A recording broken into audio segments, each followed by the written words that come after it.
बिस्मिल्लाहिर्रहमानिर्रहीम, अस्सलाम वालेकुम। आप देख रहे हैं स्पोर्ट्स फ्लिक्स और मैं हूं आपका होस्ट हमजा शफीक। तो नाजरीन, फीफा वर्ल्ड कप इस वक्त जारी है, लेकिन अब 2 दिन बाकी रह गए हैं जब फीफा वर्ल्ड कप 2022 का इख्तिताम हो जाएगा। जो फाइनलिस्ट हैं वो फ्रांस और अर्जेंटीना की टीम है। मेसी वर्सेस एम्बापे, ये एक बड़ा मैच होगा जो कि संडे को रात 8 बजे पाकिस्तानी वक्त के मुताबिक रात 8 बजे ये मैच लगेगा। इस मैच पर भी और इसके साथ साथ जो तीसरी पोजीशन के लिए मैच खेला जाएगा मोरक्को वर्सेस क्रोएशिया, उस बारे में भी गुफ्तगू करेंगे। हमारे साथ मौजूद होंगे अहमद सईद साहब, और इसके साथ साथ हमें ज्वाइन किया है आज आमिर भट्ट साहब ने, जो कि फॉर्मर कैप्टन रह चुके हैं पाकिस्तान फुटबॉल टीम के, और इसके साथ साथ उन्होंने साउथ एशियन जो फुटबॉल फेडरेशन उस टाइम पे 1991 में जो गोल्ड मेडल जीता पाकिस्तान ने, उस टीम का हिस्सा भी रहे। और देन 1993 में आमिर भट्ट साहब ने पाकिस्तान की फुटबॉल टीम की कमान भी संभाली और खासा तजुर्बा रखते हैं। और आज इस शो में इनसे पूछेंगे कि पाकिस्तान में फुटबॉल की जो तबाहाली का कौन जिम्मेदार है, किस तरह से फुटबॉल को इस सारी सूरत हाल से निकाला जा सकता है, वो कुछ सजेशंस भी लेंगे। स्टार्ट करते हैं अहमद सईद साहब से। अहमद साहब, क्या देख रहे हैं आप जो मैच अब होने जा रहा है संडे को? एक बड़ा मैच है, एम्बापे वर्सेस मेसी, एक बड़ा टाकरा है। किसका पलड़ा अभी तक आपको भारी नजर आ रहा है? जी हमजा, बहुत शुक्रिया। सबसे पहले तो मैं शुक्रिया अदा करना चाहूँगा आमिर भट्ट साहब का। मैं इस वक्त ऑनर फील कर रहा हूँ, मैं इस वक्त प्रिविलेज फील कर रहा हूँ कि मैं अपने एक हीरो के साथ बैठा हूँ जिन्होंने गोल्ड मेडल ला कर दिया हमारी कौम को फुटबॉल में। और कल जैसा कि हमने ये बात की थी कि हम पाकिस्तान की लोकल फुटबॉल के ऊपर बात करेंगे, तो इंशाल्लाह हमारा ये शो इसमें ज़्यादा टाइम हम इसके ऊपर सर्व करेंगे। मैं उन पे तो वर्ल्ड कप के फाइनल से जो है वो फिलहाल खबर ये है कि करीम बेंजेमा के बारे में कहा जा रहा है कि उनका जो 3 हफ्ते का रिकवरी टाइम था वो कंप्लीट हो चुका है और अब वो हो सकता है कि हमें फाइनल में नजर आ जाएं। उसकी एक वजह ये भी हो सकती है कि फ्रांस के स्क्वाड के अंदर इस वक्त एक सिकनेस बग फैला हुआ है, एक वायरस फैला हुआ है, जिसकी वजह से हम जानते हैं कि रैबियो और ओपामेकानो जो उनके 2 प्लेयर हैं उन्हें बेंच भी किया सेमीफाइनल में, तो अवेलेबल नहीं थे। तो फुटबॉल की दुनिया से 3rd पोजीशन का मैच कल खेला जाना है मोरक्को और क्रोएशिया के दरमियान, और फाइनल मैच जिसमें ऑन पेपर फ्रांस की टीम स्ट्रॉन्ग नज़र आ रही है। अर्जेंटीना और फ्रांस की टीमें मध्य मुकाबिल होंगी लुसैल के आइकॉनिक स्टेडियम से कतर वर्ल्ड कप 2022 के फाइनल में। सही।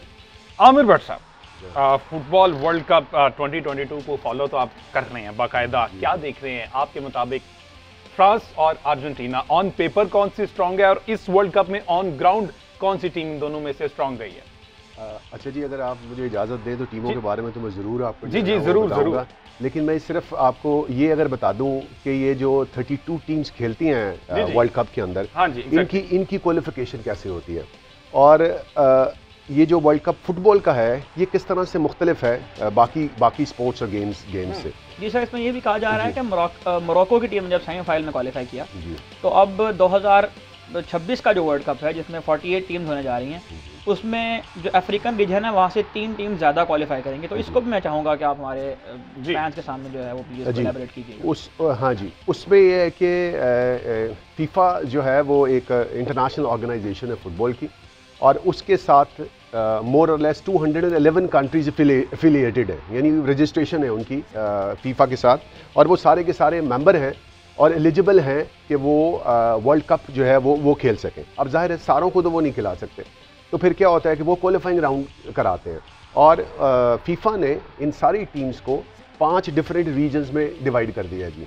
वो कौन सी हैं जी? एक यूरोप उन्होंने का एक सेक्शन बना दिया है, फिर उन्होंने साउथ अमेरिका नॉर्थ अमेरिका जो है ना वो बना दिया है, एशिया कर दिया और अफ्रीका कर दिया। अब इनको कोटे में जो है उन्होंने टीम्स जो हैं वो डिवाइड कर दी हैं। जैसे यूरोप से इस वर्ल्ड कप में जो 32 टीम्स हैं, 13 टीम्स यूरोप से क्वालिफाई करके आई हैं जी। इसी तरह जो आपकी अफ्रीका से जो हैं वो 6 टीम्स आई हैं, साउथ अमेरिका और नॉर्थ अमेरिका से 4-4, और फिर एशिया से 5 टीमें मिलकर ये ऑल टुगेदर 32 हो जाती हैं। लेकिन जैसे आपने अभी कहा कि जो नेक्स्ट वर्ल्ड कप 2026 में होने जा रहा है, उसमें फीफा ने 48 टीम्स कर दी हैं। क्यों कर दी हैं? क्योंकि इतने ज़्यादा कंट्रीज़ जो हैं वो खेलने वाले हैं, और उनकी ख्वाहिश होती है कि वो वर्ल्ड कप में जो है ना वो हिस्सा लें, इसलिए उन्होंने नंबर ज़्यादा कर दिया। और ये भी मैं आपको बताता चलूँ कि अगला जो वर्ल्ड कप है वो 3 कंट्रीज़ में, यानी अमेरिका, अमेरिका, कनाडा और मेक्सिको, इन तीनों में जो है वो खेला जाएगा। और उसके बाद अब आप देखें कि 211 में से जब क्वालिफाई करके आती हैं 32 टीम्स, जो कितने ऑनर की बात है, कितने प्राइड की बात है उस मुल्क के लिए कि जो क्वालिफाई करके आ जाए। अच्छा, फिर जो अगले इनिशियल राउंड जो हैं वो जीतते हैं, फिर प्री क्वार्टर फाइनल और क्वार्टर फाइनल में आते हैं, और फिर सेमीफाइनल में, और फिर वर्ल्ड कप जीतना। तो इसको अगर आप ये कहें कि जी जैसे क्रिकेट का वर्ल्ड कप होता है या हॉकी का वर्ल्ड कप होता है या दूसरी गेम्स का वर्ल्ड कप होता है, उससे कंपेयर करें तो हम उसको कंपेयर नहीं कर सकते। डिफरेंस जो है वो बहुत ज़्यादा है। और इसमें फिर ये बात होती है कि जी अच्छा पाकिस्तान जो है जी वो क्यों क्वालिफाई नहीं कर सकता। तो जैसे मैं अभी आपको बता ही रहा था आपकी इन्फॉर्मेशन के लिए कि 1994 का जो वर्ल्ड कप हुआ था अमेरिका में, यूएसए में, उसका क्वालिफाइंग राउंड 92 में जो है वो शुरू हो गया, यानी 2 साल पहले क्वालिफाइंग राउंड शुरू होता है। और उस राउंड में अल्हम्दुलिल्लाह मैं भी उस टीम में शामिल था जो पाकिस्तान की टीम ने वो क्वालिफाइंग राउंड खेला। और वो हमारा वो राउंड वो था कि अगर हम ग्रुप में से क्वालिफाई करते तो वे फाइनल टॉप 8 टीम्स एशिया की में आते और वहाँ से फिर जो टॉप 3 टीम है, ये 4 टीम है, वो आगे वर्ल्ड कप के लिए जाते। अब क्या हो रहा है, कंपैरिजन भी आप अगर साथ साथ करते चले, अब ये है कि हमारा कुछ 3 ग्रेड्स नीचे जो क्वालिफाइंग राउंड मैंने खेला जिस लेवल का, उससे 3 ग्रेड्स नीचे जाके जो है वो आपको एक प्रीलिमिनरी क्वालिफाइंग राउंड से शुरू करना पड़ता है। और नॉर्मली ये होता है कि पाकिस्तान की टीम वही राउंड हार जाती है और उससे अगर 2 स्टेजेस आगे जीते और फिर तीसरी स्टेज जो हमने खेली उस पे जाए। तो सर इसके रीजन में अगर मैं जाना चाहूँ, मतलब हम अभी ये बात कर रहे थे कि 1991, 1989 में हमने सैफ गेम में गोल्ड मेडल जीते, हम वर्ल्ड कप क्वालिफाइंग राउंड खेले और अचानक ही फिर 10-15 साल बाद, 15 साल के बाद एक ऐसी कैफियत पैदा हुई कि पाकिस्तान जो है वो फुटबॉल की दुनिया में कहीं नज़र नहीं आया। और हम हर साल ये हर वर्ल्ड कप में ये भी सुनते हैं कि फ़ुटबॉल भी यहाँ से बन के जाता है। तो यहाँ से फ़ुटबॉल का भी बन के जा रहा है, खेलों का सामान पूरी दुनिया को जा रहा है, लेकिन फ़ुटबॉल का टैलेंट यहाँ क्यों नहीं पैदा हो रहा? क्या टैलेंट की कमी है या एडमिनिस्ट्रेशन के मसाइल की वजह से ये हो रहा है? अच्छा जी, इसमें ये तो मैं आपको बता दूं कि टैलेंट की कोई कमी नहीं है, ठीक है। हमारे भी कोई 4 टांगें नहीं थी, कोई हाथ ज़्यादा नहीं थे, कोई हम बहुत जो है ना वो कोई दूसरी दुनिया से नहीं आए थे कि हमने वो अचीवमेंट, जैसे अभी आप बता ही रहे हैं। 87 में हमारा ब्रॉन्ज मेडल था जी, जो साउथ एशियन गेम्स इंडिया में हुई। उसके बाद 89 में हमने गोल्ड लिया इधर ही इस्लामाबाद में, 91 में हमने अगेन गोल्ड लिया श्रीलंका में, और 93 में हम क्वार्टर सेमीफाइनल तक जो है ना वो पहुँचे। अगर हम 93 में भी जीते गोल्ड मेडल अगर हम लेते तो हमारी एक हिस्ट्री बन जाती पाकिस्तान की कि 3 दफ़ा गोल्ड मेडल जो है ना वो ले लेते, लेकिन अनफॉर्चुनेटली ऐसा नहीं हो सका। एक चीज़, दूसरा एक जो क्लब चैम्पियनशिप होती है, जैसे हमारा वर्ल्ड कप होता है, इसी तरह वर्ल्ड क्लब चैम्पियनशिप भी होती है, उसका भी इसी तरह से क्वालिफाइंग राउंड जो है ना वो होते हैं।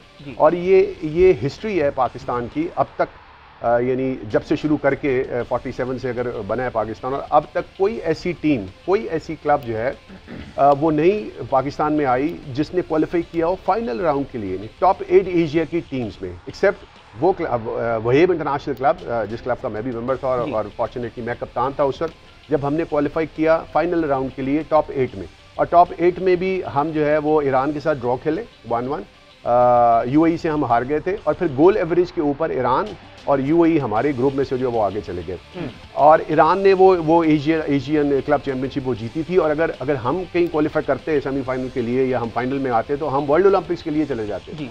और पाकिस्तान की ये 6 ईयर्स की जो है ना वो हिस्ट्री है कि आज तक कोई क्लब वहाँ तक पहुँच नहीं सकी। तो हमारी कौन सी 4 टांगें थी जी? हम कौन से जो है ना वो किसी दूसरी दुनिया से आए थे? हम भी इसी मुल्क से रहने, तो टैलेंट की कमी नहीं है जी, टैलेंट बहुत ज्यादा है। बट सर जैसा कि आपने कहा कि अब 4 साल का गैप होता है एक वर्ल्ड कप से दूसरे वर्ल्ड कप तक का, उस 4 साल में क्वालिफाइंग राउंड ही चलते रहते हैं या बीच में एक टाइम दे दिया जाता है कि इस टाइम पे ही ये क्वालिफाइंग राउंड शुरू होगा और 211 में से सिर्फ 32 टीमें सिलेक्ट होंगी? और क्या पाकिस्तान भी इस क्वालिफाइंग राउंड में हिस्सा लेता है या नहीं लेता? ये भी हमारा शायकीन जानना चाहता है। उसमें ये है कि जी 4 साल बाद चूंकि वर्ल्ड कप होता है, और फिर ये जो प्लेयर्स आप देख रहे हैं फ्रांस में जो खेल रहे हैं जी, अर्जेंटीना में खेल रहे हैं, बाकी मुल्कों के यूरोप की टीमों में स्पेशली, ये सारे के सारे प्रोफेशनल लीग्स भी खेलते हैं जी।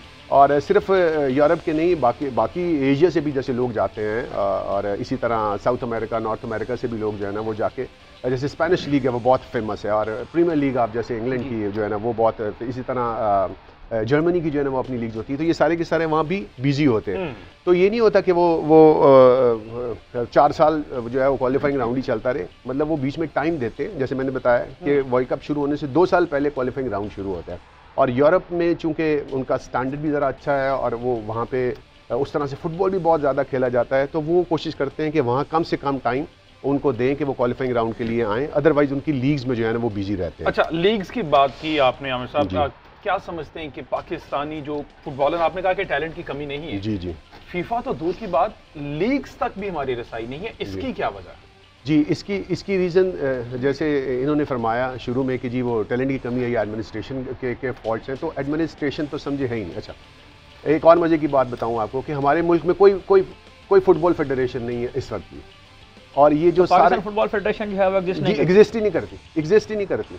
और उससे 2 साल तो हमारे पर बैन लगा रहा ना जी फीफा की तरफ से, और उससे पहले जो है वो इन्होंने फीफा ने एक नॉर्मलाइजेशन कमेटी बनाई थी। फॉर्चुनेटली मैं भी जो है ना वो कुछ अरसे के लिए मेंबर रहा जो प्रोविंशियल हमारी नॉर्मलाइजेशन कमेटी थी पंजाब की, तो मुझे पता है कि किस तरह से जो है वो फंडिंग जो है वो इनको हो रही होती है। और नॉर्मलाइजेशन कमेटी का काम ये था, फीफा ने उनके ज़िम्मे ये लगाया कि आप मुल्क में इलेक्शन कराएं और जो फेडरेशन फिर जीत के आती है इलेक्शन उसको हैंडओवर कर दें सारी फुटबॉल की जो एक्टिविटीज़ है। ये उनका मैंडेट था, ये उनका टारगेट था फीफा ने जो उनको दिया। जो इलेक्शन होता है ये क्या फीफा के रूल्स के मुताबिक होता है या पीएफएफ के कॉन्स्टिट्यूशन के मुताबिक होता है? जी, पीएफएफ का कॉन्स्टिट्यूशन तो ऑब्वियसली उनका अपना वो होता है, लेकिन वो फीफा ही उसको अप्रूव करती है और उन्हीं की डायरेक्शंस के अंदर जो है ना वो बनाया। अच्छा जी, ये तो बात होगी। अब बात कर लें जो एक बड़ा फाइनल होने जा रहा है संडे को, उस हवाले से भी हमें भट्ट साहब की मौजूदगी का फायदा उठाएं और जान लेते हैं। पहले अगर हम दो जो बड़े नाम हैं, फ्रांस की तरफ से एम्बापे और अर्जेंटीना की तरफ से मेसी, अगर इस वर्ल्ड कप में जो उन्होंने गोल किए हैं, बड़ा कांटे का मुकाबला है दोनों का, वो पहले गोल देख लेते हैं। मेसी का पहले जो इस वर्ल्ड कप में गोल हैं, देन एम्बापे के गोल देख के फिर इनसे कंपैरिजन करवाते हैं हमें भट्ट साहब से कि कौन कहां पर स्टैंड कर रहा है। गोल पहले देख लेते हैं। तो जनाब ये मेसी के हमने गोल देखे हैं, आउटस्टैंडिंग परफॉर्मेंस रही है।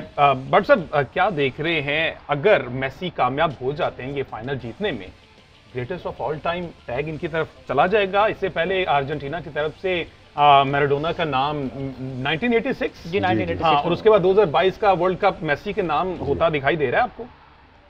जी बिल्कुल दिखाई दे रहा है।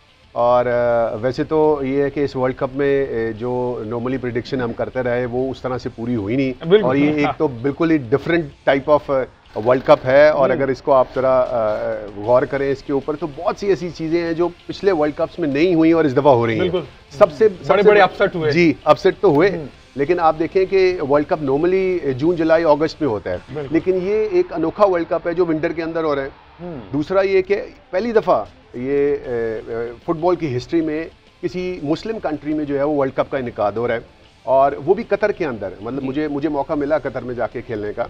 तो 2010 में जब इनको दिया गया था वर्ल्ड कप कराने के लिए 2022 वाला, तो मुझे नहीं लगता था कि ये इसको जो है ना वो सारी चीज़ों को कर भी सकेंगे और मैनेज कर लेंगे। और इनके पास तो खेलने की, मतलब मैं चूंकि खेल रहा हूँ तो मुझे पता है कि कुछ स्टेडियम इस तरह से थे, सिर्फ एक स्टेडियम था इनके पास इंटरनेशनल स्टैंडर्ड का जब ये वर्ल्ड कप इनको मिला। तो 8 स्टेडियम जो है ना वो डेवलप करना, और फिर ये सारी फैसिलिटीज़ जो वहाँ पे प्रोवाइड करना, और पूरी दुनिया से टीम्स का आके वहाँ पे खेलना, और कितनी उनकी पॉपुलेशन है और कितना जो है ना वो हदूद अरबा है कतर का। अगर आप उठा के देखें तो एक छोटा सा मुल्क है।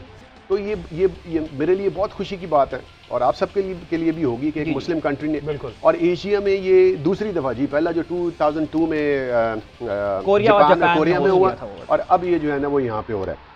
तो आप दूसरी, अगर आपके क्वेश्चन की तरफ आएँ कि मेसी जो है, तो मेसी को मेरा ख्याल है कि आप किसी और दुनिया के जो फॉरवर्ड हैं उसके साथ कंपेयर नहीं कर सकते, इसलिए कि मेसी एक आउट क्लास जो है ना वो प्लेयर है, और वो ऐसे प्लेयर है जो टीम को लेके चलते हैं। वो एक लीडर है। अगर मैं आपसे शेयर करूं, जो क्वालिफाइंग राउंड हम बार बार उसका जिक्र कर रहे हैं, तो जो अर्जेंटीना ने अपना क्वालिफाइंग राउंड खेला है उसमें कोई 12 से 13 गोल जो है वो अर्जेंटीना ने टोटल किए क्वालिफाई करने के लिए, और आप यकीन करें उसमें सारे के सारे गोल मेसी ने किए हैं।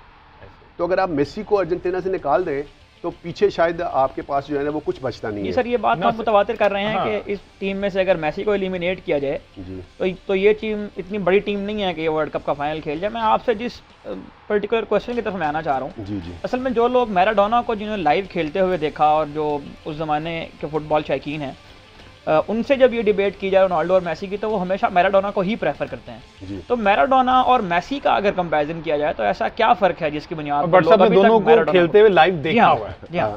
जी अच्छा, उस पर नो डाउट के मैराडोना बहुत बड़ा प्लेयर था, बहुत ज़बरदस्त फॉरवर्ड था। मेसी भी बहुत अच्छा फॉरवर्ड है, लेकिन मैराडोना से जब 86 में उन्होंने वर्ल्ड कप जीत लिया तो उनसे पूछा कि जी उनसे कहा गया कि जी ये आपकी वजह से जो है ना वो टीम जीती है। तो उन्होंने कहा जी अच्छा मेरा काम तो गोल करना था, वो मैंने किया, लेकिन जो डिफेंस करना है, जो रोकना है, वो तो मेरे बाकी प्लेयर्स का काम था। तो ये भी अगर हम इस तरह से भी अगर कहें कि जी सिर्फ एक प्लेयर की वजह से आप टीम जो है वो जीतती है या वो हारती है, तो मेरा ख्याल है ये भी कोई मुनासिब बात नहीं होगी। अगर आपकी डिफेंस अच्छी नहीं है तो आपका अटैक भी अच्छा नहीं हो सकता। Best defence is best defence जो है ना, वो हम अपनी स्पोर्ट्स की ज़ुबान में, फुटबॉल की ज़ुबान में, लैंग्वेज में जो कहते हैं। मैराडोना जो है वो तो कहते हैं जी किंग ऑफ फुटबॉल, पेले के बाद जो है वो, और वो मेरा ख्याल है मैं तो ये समझता हूँ कि शायद मैराडोना जो है वो पेले से भी बड़ा जो है वो प्लेयर था। लेकिन जो हमारे पुराने लोग हैं और जो कोचेस हैं वो हमेशा, चूँकि पेले को उन्होंने खेलते देखा है, हमने नहीं देखा, तो इसलिए वो ये ख्याल करते हैं कि जी पेले जो है वो ब्राज़ीलियन जो थे वो बहुत बड़े प्लेयर थे। तो मैराडोना से अगर आप कंपेयर करें तो मेरा ख्याल है मैराडोना मेसी से बहुत बड़े प्लेयर थे, और मेसी भी अपने लिहाज से, अपने वे ऑफ प्ले के लिहाज से, और जो उनके अंदर जो टैलेंट है पेनिट्रेट करने का, डिफेंस को काट के जो है ना वो लेके जाने का, और जिस तरह से वो असिस्ट करते हैं, जिस तरह से वो पास करते हैं, वो एक क्वालिटी है जो फर्क पैदा कर रही है अर्जेंटीना और बाकी मुल्क। अगेन वही बात, उन्होंने मैराडोना को खेलते देखा और अभी भी वो उन्हीं की साइड दे रहे हैं। बात कर चुके हैं कि जिन लोगों ने मैराडोना खेलते हुए देखा है वो उन्हें ही प्रेफर करते हैं कि वो वाकई greatest of all time. Messi no doubt बहुत अच्छा प्लेयर है, 2022 के वर्ल्ड कप में भी वो कमाल परफॉर्म कर रहे हैं, उनके करीब आ रहे हैं, लेकिन अगेन प्लेयर मैराडोना ही बड़े हैं। एम्बापे के गोल देख लेते हैं पहले, उसके बाद कंपैरिजन करते हैं कि गोल्डन बूट और गोल्डन बॉल का हकदार कौन ठहरने वाला है, क्योंकि अब यही दो रह गए फाइनल में जो पहुंच रहे हैं, और इनके गोल्स भी और असिस्ट भी अगर नजर डाली जाए तो उसके अकॉर्डिंग गोल्डन बूट और गोल्डन बॉल का कौन हकदार होगा। पहले एम्बापे के गोल देख लेते हैं। जनाब, ये फ्रांस के एम्बापे के आपने देख लिए हैं, जिस तरह से इस वर्ल्ड कप वो परफॉर्म किया है। सिर्फ 23 साल इनकी उम्र है और मेसी से अच्छे खासे छोटे हैं, लेकिन टफ टाइम दे रहे हैं। इन दोनों का कंपैरिजन करेंगे एक शॉर्ट ब्रेक के बाद।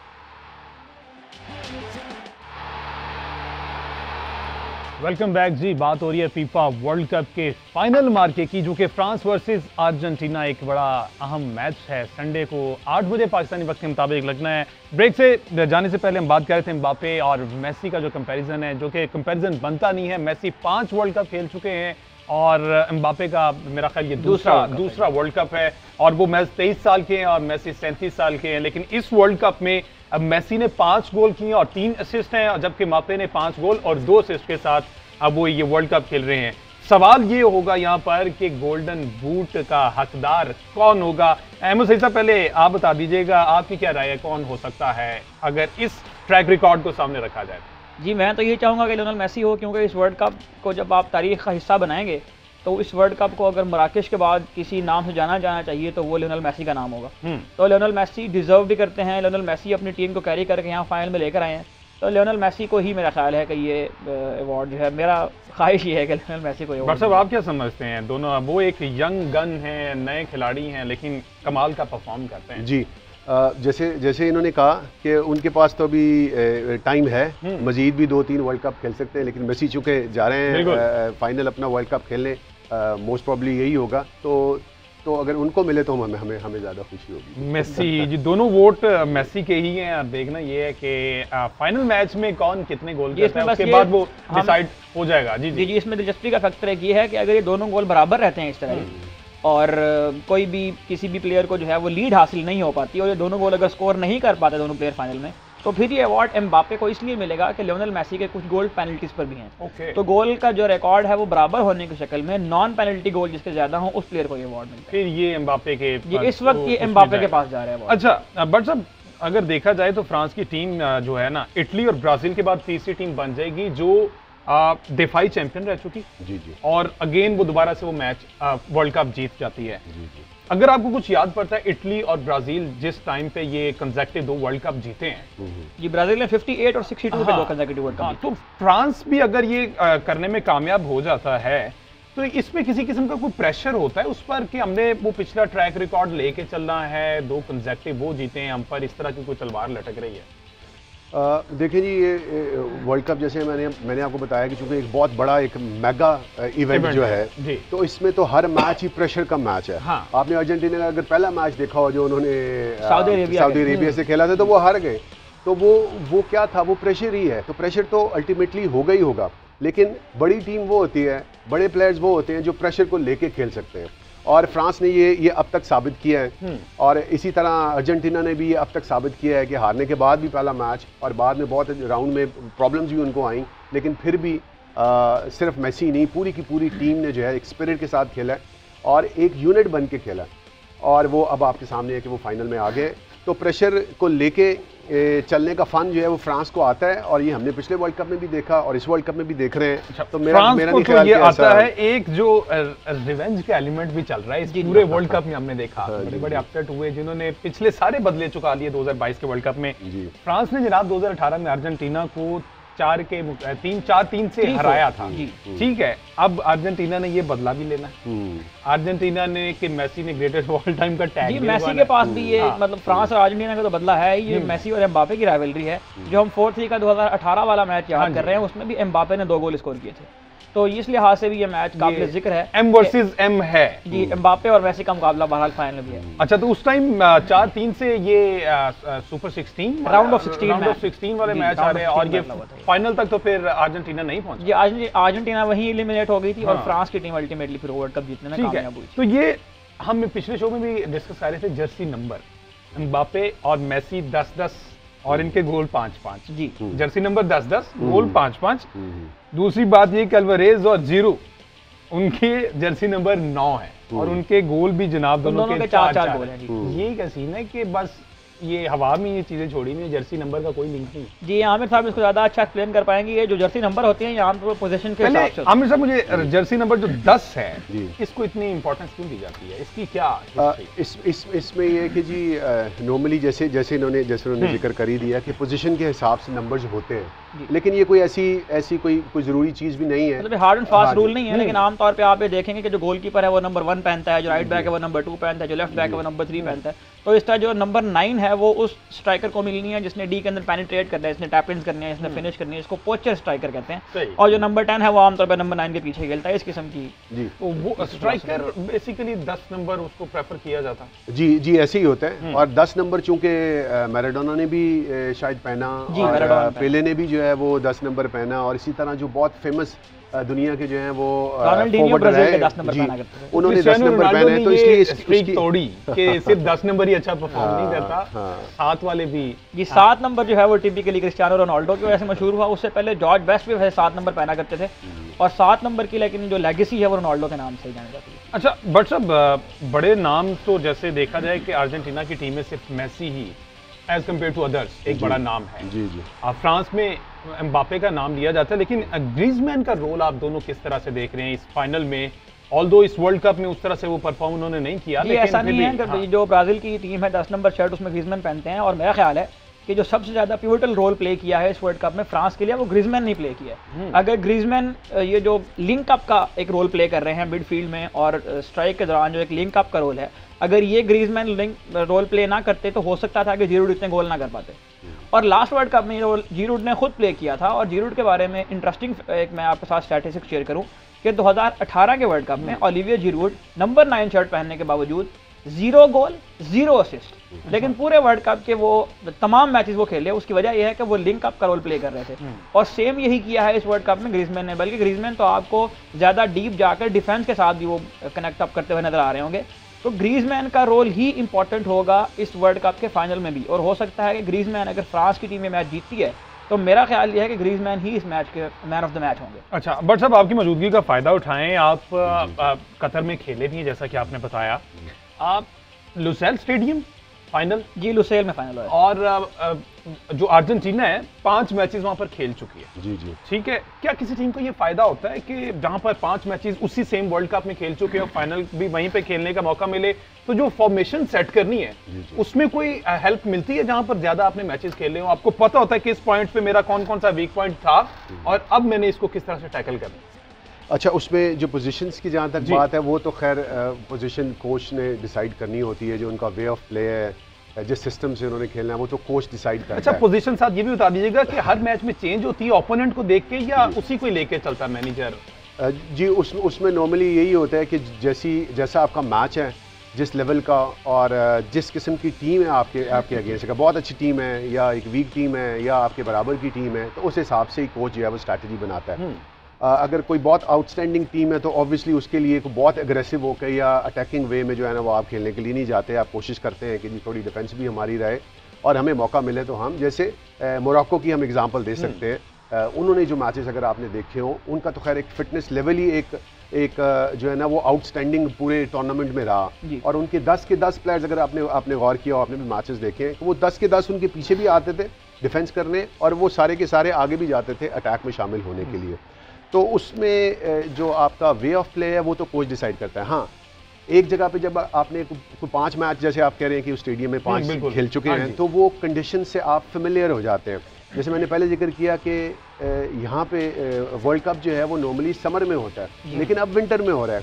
फिर अरब में होना, एक मुस्लिम कंट्री में होना, और कतर में जैसे वहाँ पे टेम्परेचर भी जो है ना वो डिफरेंट होता है, तो वहाँ पे वाइब भी होती है ना कि यूरोप की वाइब अलग है और मिडिल ईस्ट की वाइब तो अलग है। उसमें आके कंडीशंस में अपने आप को सेटल करना और एटमॉस्फेयर से जो है ना वो एडजस्ट करना, और फिर ग्राउंड के अंदर किस किस्म का घास है, किस तरह से जो है वो क्राउड जो है ना वो रिस्पॉन्स करता है, और आपका जो वे ऑफ प्ले है वो कितना जो है वो इफेक्टिव होता चला जा रहा है। तो ये सारी चीज़ें बिल्कुल मैटर करती हैं, और स्टेडियम में अगर आप और ग्राउंड में अगर आप पहले खेले हुए हैं तो वो आपके लिए उसका फ़ायदा ही होता है कि आप कंडीशन से फेमिलियर हुए। मैं यहाँ आपसे एक क्वेश्चन करना चाहूँगा आपके मॉडल का फायदा। आप ज़ाहिर है खुद भी पाकिस्तान टीम के लिए सेंटर बैक की पोजीशन पर खेलते हैं, और हम अगर ये पिछले 4-5 वर्ल्ड कप देखें तो उसमें एक इंटरेस्टिंग फैक्ट ये है कि जो भी कैप्टन होता है ट्रॉफी लिफ्ट करने वाला, या वो गोलकीपर होता है या वो डिफेंडर होता है।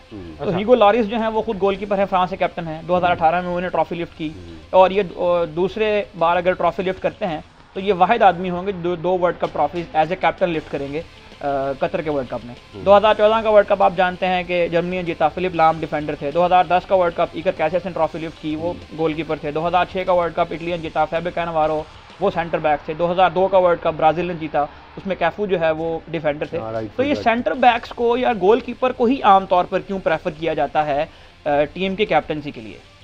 अच्छा, ये कोई ऐसा हार्ड एंड फास्ट रूल नहीं है कि आप डिफेंडर को या गोलकीपर को जो बनाएं, उसमें सीनियरिटी पे होता है कि कौन सा प्लेयर जो है वो सीनियर है, कौन सा जो है ना वो ज़्यादा अच्छे से खेल रहा है, और किस में लीडरशिप क्वालिटीज़ हैं, तो उसको ही अब देखें। अब अर्जेंटीना की टीम में फॉर एग्जांपल अब तो मेसी जो है ना वो फॉरवर्ड भी है और कैप्टन भी है, तो वो कोई ऐसी फिक्स चीज़ नहीं है, लेकिन ये है कि जो भी सीनियर है, और चूँकि फिर डिफेंडर्स मुझे जैसे लगता है, चूँकि मैं खुद भी डिफेंडर खेला, कि वो ज़्यादा अरसे तक खेलते हैं। फॉरवर्ड्स ठीक है, अगर गोल जब तक वो कर रहा है तो वो आपके काम का है, और जब वो गोल करना बंद कर देते हैं तो फिर नॉर्मली होता है कि जी कोच चाहता है कि चलो मैं कोई और ऐसा बंदा डालूं जो स्कोर करे, तो उनकी लाइफ निस्बतन कम होती है। लेकिन आपके डिफेंडर्स जो हैं वो काफ़ी अर्से तक अगर अपनी फिटनेस रखते हैं तो वो चलते रहते हैं। तो चूंकि ज़्यादा ड्यूरेशन उनको और ज़्यादा टाइम मिलता है तो उसमें फिर सीनियरिटी भी आ जाती है, और वो ठीक है जी। अर्जेंटीना की फॉर्मेशन तो डिस्कस हमने कर ली है। इस ब्रेक के बाद हम फ्रांस की जो फॉर्मेशन है और ये भी देखना है, अहमद सईद साहब से पूछना है कि लुसैल स्टेडियम में फ्रांस ने किस तरह से परफॉर्म किया इस वर्ल्ड कप में। एक ब्रेक के बाद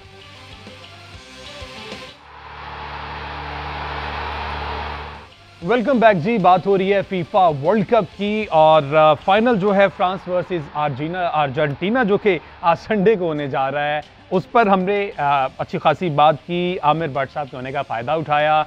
अब मज़ीद थोड़ी सी बात कर लेते हैं, चूँकि आमिर भट्ट साहब फॉर्मर कैप्टन रह चुके हैं पाकिस्तान फुटबॉल टीम के, और बैक इन 1993, ठीक है, 1993 और 2022। आमिर भट्ट साहब से जानना यह है कि तब की और अब की जो फुटबॉल की सूरत हाल है, ज़मीन आसमान का फ़र्क है। पाकिस्तान को किन मुश्किलात का सामना है, फीफा की जानिब से क्यों बैन किया गया, जो अंदर की सारी बातें हैं वो आमिर भट्ट साहब से जानने की कोशिश करेंगे। आमिर भट्ट साहब, क्या वजह है कि हम एक टाइम पर क्वालिफाई कर रहे हैं, हम साउथ एशियन गेम में गोल्ड मेडल जीत रहे हैं, और एक टाइम ये है कि फीफा हमें बैन कर देता? अच्छा जी, इसमें रीजंस तो बहुत ज़्यादा हैं। अगर आप डाउनफॉल की बात करें कि जी पाकिस्तान का फुटबॉल क्यों जो है वो डाउनफॉल का शिकार है, तो वो तो एक खैर जनरल भी एक रीज़न है। बाकी स्पोर्ट्स को भी अगर आप देखें उसमें भी इशू है, लेकिन स्पेशली और स्पेसिफिकली फुटबॉल की अगर बात करें तो जो हमारा दौर है उसकी अगर बात करें तो उसमें मैं एक जो शख्सियत है हमारी, हाफिज़ सलमान भट्ट साहब का जिक्र करना ज़रूर यहाँ पे बहुत ज़रूरी समझता हूँ, जो उस वक्त सेक्रेटरी जनरल थे पाकिस्तान फुटबॉल फेडरेशन के। और मुझे बहुत अच्छी तरह याद है कि वो अपने घर की जो चीज़ें हैं उसको बेच के, अपनी ज़ाती गाड़ियाँ बेच के, अपने घर के एसी और अपने सामान जो है ना वो बेच के, जो ट्रेनिंग कैंप्स हैं नेशनल टीम के, उनके लिए जो है वो फंडिंग जो है ना वो किया करते थे और कंट्रीब्यूट करते थे। स्पॉन्सर करवाया था लाइफ बॉय से, वो तो बाद में हुआ, ये मैं पहले की बात कर रहा हूँ। और उसके अगेंस्ट अगर अभी आप देखें तो अभी जो है वो तो फीफा जो है वो फंडिंग करता है फेडरेशन को, और कोई चंद रुपए या पैसे नहीं, वो तो मिलियन में जो है ना, वो डॉलर्स में जो है ना वो पेमेंट करता है। तो अब वो पैसे किधर जाते हैं, और क्यों हमारे रिजल्ट जो है ना वो उस तरह से नहीं है, और क्यों हमारा फुटबॉल जो है ना वो डाउनफॉल का शिकार है। सबसे बड़ी उसकी रीज़न तो ये है कि हमारे मुल्क में कोई फेडरेशन ही एग्जिस्ट नहीं करती जी, पहली बात ये है। अभी जो आप देख रहे हैं जो छोटी मोटी जो आप तो ये सर जो वर्ल्ड कप से 2-3 दिन पहले पाकिस्तान का नेपाल से एक मैच हुआ है, इसमें हम 1-0 हारे हैं जी, वो फिर किसने ऑर्गेनाइज किया और उसकी क्या जी वो मैं बता रहा हूँ कि जी ये एक नॉर्मलाइजेशन कमेटी जो है ना वो फीफा ने, जैसे मैंने पहले भी जिक्र किया, बनाई हुई है, और उसका काम ये है कि वो इलेक्शन कराएं और जो फेडरेशन एग्जिस्ट पे करे, जो इलेक्शन जीते जो ग्रुप, उसको जो है ना वो दे दे। लेकिन मसला ये है कि जो चेयरमैन बनता है आके नॉर्मलाइजेशन कमेटी का, और उसको जो है वो फंड्स आने शुरू हो जाते हैं फीफा से, तो वो चाहता है कि जी ये फंड जो है ना वो मैं खुद अपनी सवाबदीद के ऊपर जो है ना वो रखूं, और मैं जो है ना खुद इसका इस्तेमाल करूं, और उसमें बजाय इसके कि वो इन्वेस्ट करे टीम्स के ऊपर, प्लेयर्स के ऊपर, वो उसको जो है वो और कामों में जो है ना वो लगाना शुरू कर देते हैं, और उनके ट्रिप्स और उनका आना जाना, और कभी कतर गए हुए हैं, कभी स्विट्ज़रलैंड गए हुए हैं, कभी कहीं उनका जो है ना वो ट्रिप हो रहा है। तो मेरी उनसे गुजारिश है कि ये जो हारून मलिक साहब है, कि आपको जो काम दिया गया फीफा ने, आप उसको जल्द से जल्द करें, इलेक्शन जो है ना वो कराएं। मैं भी एनसी का मेंबर रहा हूँ पिछले टेन्योर में कुछ अरसे के लिए, पंजाब प्रोविंस से जब वो एनसी बनी थी तो उसका एक मेंबर मैं भी था। मुझे पता है कि किस तरह से फीफा जो है वो फंडिंग करता है। लेकिन आप जो है अब आप ही ने जिक्र छेड़ दिया कि 1-0 जो है जी वो मालदीव से आ रहे हैं, श्रीलंका से आप आ रहे हैं। मालदीव वो टीम है जिसको 6 गोल हमने यहाँ की लाहौर में, ठीक है, और उनके मुल्क में जाके 2-1 हमने उनको जीता। और इसी तरह श्रीलंका से तो मुझे याद नहीं है कि कभी हम हारे हों साउथ एशियन गेम्स में, और अदरवाइज भी हमारा उनके साथ जो है ना उनके साथ मैचेस हमारे होते रहे। तो किस लेवल पे ले आए आप टीम को, और फिर ये जो आपने फॉरेनर्स को खिलाना शुरू कर दिया, एक नया ही जो तमाशा मुल्क में जो है ना वो आपने लगा लिया। क्या हमारे पाकिस्तान की टीम से फॉरेनर्स खेल रहे हैं? जी किस तरह से खेल रहे हैं मैं बताता हूँ। अभी जो आप टीम ये जो गई है, इसमें कुछ 6 खिलाड़ी इन्होंने जी डेनमार्क और ये कनाडा और किधर से जो है ना वो जो है ना वो आए हैं, और वो कैसे आए हैं, वो सीधा एयरपोर्ट पे आते हैं। मालदीव में अगर टीम गई है तो वो सीधा एयरपोर्ट पे टीम के साथ शामिल होते हैं, और जाके कौन है जी हसन बशीर कौन है, कप्तान किधर से आ गया जी? कोऑर्डिनेशन किस तरह से करते हैं जब आपने प्रैक्टिस में आपस में नहीं किया? और 10 साल पहले ने मैंने हसन बशीर को देखा था इधर पंजाब स्टेडियम में एक मैच खेलते, और अभी भी वही कप्तान है। तो जो प्लेयर टीम के साथ आप ही जिक्र कर रहे हैं, उनकी कोई कोऑर्डिनेशन ही नहीं है, ना कोई अंडरस्टैंड। और कोचेज आप ला रहे हैं ब्राजील से जी, आप कह रहे हैं जी आप कोचेज लेके आए हैं, तो गोलकीपिंग का कोच और फिटनेस का कोच, और ये तो वो किसको ट्रेनिंग करा रहे हैं? हसन बशीर तो उधर है, ये डेनमार्क वाले तो उधर खेलते हैं, आप किसको कोचिंग कर रहे हैं? जिसको वो कोचिंग करवा रहे हैं, इसको वो ट्रेनिंग करवा रहे हैं, टाइम आने पे आप उसे मैच नहीं खिला रहे। और हमारे मुल्क के जो प्लेयर है वो क्या है जी, वो सिर्फ मुल्क में खेलने के लिए है। कितनी नाइंसाफी और कितना जुल्म है हमारे लोकल प्लेयर्स के साथ। उनको क्यों नहीं अपॉर्चुनिटीज दी जाती जी? उनको क्यों एक्सपोजर नहीं दिया जाता? कैसे टीम आपकी आगे जाएगी? कैसे आप जो है वो क्वालिफाइंग राउंड खेलना तो आप बहुत दूर की बात, अब जो प्रिलिमिनरी राउंड है वो भी खेलने के एलिजिबल नहीं, बैन ही कर दिया आपको। 2 साल तो आपके पूरे बैन लगा रहा। तो ये किसकी जो है वो गलती है? यही नॉर्मलाइजेशन कमेटी। और इससे पहले जो 12 साल जो है ना वो काबिज रहे फेडरेशन के ऊपर, किधर हैं वो लोग?